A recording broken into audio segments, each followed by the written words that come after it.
I thank our hosts, the Egyptian government and COP27 President Sameh Shoukry, for their hospitality. I also want to recognize Simon Steele and the United Nations climate change team for all their efforts. And I pay tribute to the delegates and members of civil society who came to Sharm el-Sheikh to push leaders for real climate action. That is what we need.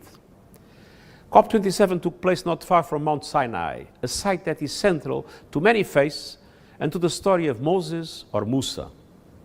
It's fitting. Climate chaos is a crisis of biblical proportions. The signs are everywhere. Instead of a burning bush, we have a burning planet.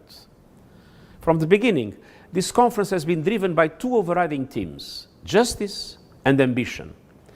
Justice for those on the front lines who did so little to cause the crisis, including the victims of the recent floods in Pakistan that inundated 1/3 of the country. Ambition to keep the 1.5-degree goal alive and pull humanity back from the climate cliff. This COP has taken an important step towards justice. I welcome the decision to establish a loss and damage fund and to operationalize it in the coming period. Clearly, this will not be enough, but it is a much-needed political signal to rebuild broken trust. The voices of those on the front lines of the climate crisis must be heard. The UN system will support this effort every step of the way. Justice should also mean several other things.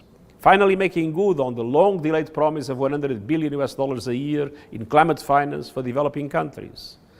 Clarity and a credible roadmap to double adaptation finance. Changing the business models of multilateral development banks and international financial institutions. They must accept more risk and systematically leverage private finance for developing countries at reasonable costs. But let's be clear, our planet is still in the emergency room. We need to drastically reduce emissions now, and this is an issue this COP did not address. A fund for loss and damage is essential, but it's not an answer if the climate crisis washes a small island state off the map or turns an entire African country to desert. The world still needs a giant leap on climate ambition. The red line we must not cross is the line that takes our planet over the 1.5-degree temperature limit. To have any hope of keeping to 1.5, we need to massively invest in renewables and end our addiction to fossil fuels. We must avoid an energy scramble in which developing countries finish last, as they did in the race for COVID-19 vaccines. Doubling down on fossil fuels is double trouble. The Just Energy Transition partnerships are important pathways to accelerate the phasing out of coal and scaling up renewables. But we need much more.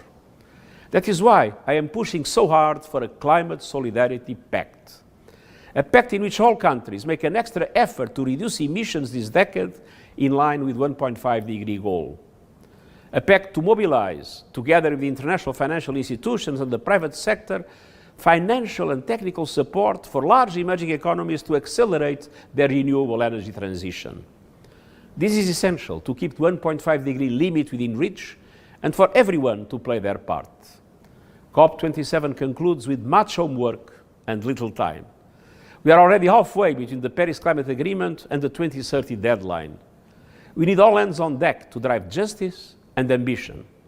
And this also includes ambition to end the suicidal war on nature that is fueling the climate crisis, driving species to extinction and destroying ecosystems. Next month's UN Biodiversity Conference is the moment to adopt an ambitious global biodiversity framework for the next decade, drawing from the power of nature-based solutions and the critical role of indigenous communities. Finally, justice and ambition require the essential voice of civil society. The most vital energy source in the world is people power.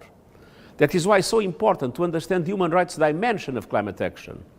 Climate advocates, led by the moral voice of young people, have kept the agenda moving through the darkest days. They must be protected. To all of them, I say we share your frustration, but we need you now more than ever.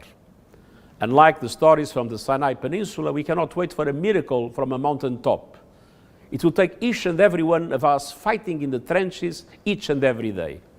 Together, Let's not relent in the fight for climate justice and climate ambition. We can and must win this battle for our lives.